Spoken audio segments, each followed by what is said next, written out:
কটা বাজে এখন? 11টা। আর 3-4 ঘন্টা ওখানে কাটিয়ে আসতে পারতে। এখন ঢোকার টাইম হলো তোমার বাড়িতে। কি করছো? ভাত বাড়ছি। ভাত বাড়তে হবে না। খেয়েছো তুমি?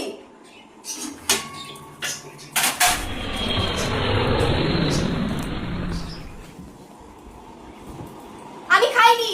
ये भी मेरी गलती है। আর খাবো না। কারো বাবার ক্ষমতা নেই আমাকে খাওয়ানোর।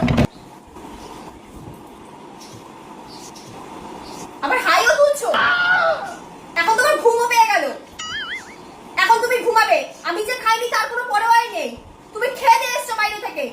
তোমার চাহানিওয়ালা লোক হয়ে গেছে না অনেকে। যাও না, তাদের কাছে চলে যাও। পটিতে গেলাম। কোথায় আছো তুমি? ও তোমার পটিও পেয়ে গেল এখন।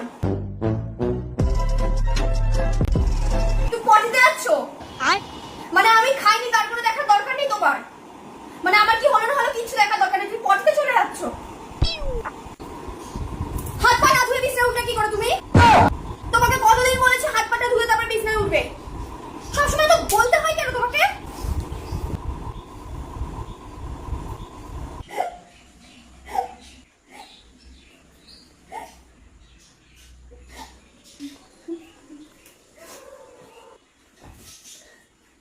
তোমাকে আমি কথা বলবো আজকে।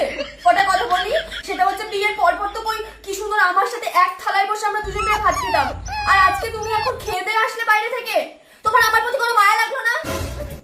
হ্যাঁ, এখন তো দেখি রাত্রিবেলা এরকম করে ফোনটা ঢেকে ইয়ে করো। আমি যেহেতু এই পাশে শুয়ে থাকি তুমি এরকম করে আড়ালে আপনারে ফোন ঘাটো কেন? গো কে চাহানি বালি এসে তোমার লাইফে?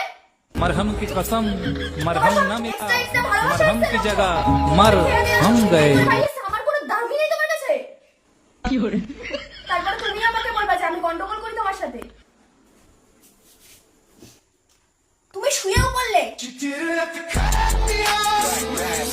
লাইটটা কে বন্ধ করবে? আমার বাবা। ফোন করো আমার বাবাকে, লাইটটা এসে বন্ধ করে দিয়ে যা ট্রেনে করে এসে। কোথায় আমাকে একটু খাওয়াবে? সোনা মোনা বাবা বাচ্চা বলে একটুখানি খেতে দেবে আমাকে, সেটুকুও করো না পর্যন্ত। থাক, আমি খাবো না। আমি এখন খাবো না। মানে তুমি এখানে চলেও আসলে, আমাকে বললে হলো একবার খাওয়ার কথা, তুমি নিজেও গেলে না।